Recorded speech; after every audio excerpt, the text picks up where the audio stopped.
Hi guys, good morning. எல்லாரும் என்ன பண்ணிட்டு இருக்கீங்க? ரொம்ப நாள் கனவு இன்று நிறைவேறப் போகிறது.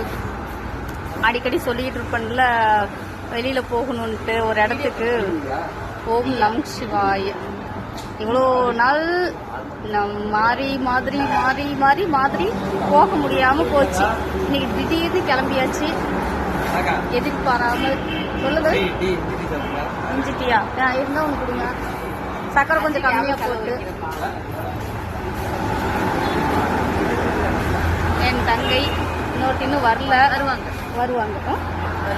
நாங்கள் வந்து அரை மணி நேரம் ஆச்சு, இன்னும் காணும். என்ன பண்ணுறான்னு தெரியல. எங்கள் தம்பி அங்கே டீ வேணுமான்னு கேட்டு டீ வாங்க போயிருக்கிறான். ஓகே கைஸ், நாங்கள் ஓம் நம சிவாயனை பார்க்க போகிறேன். இன்னைக்கு தான் எனக்கு அழைப்பு வந்திருக்குது. போகிறதுக்கு. கிளம்பிப்போம். கண்டிப்பாக ட்ராவலிங்லேயும் வீடியோ போடுவேன், பாருங்கள். பாய்.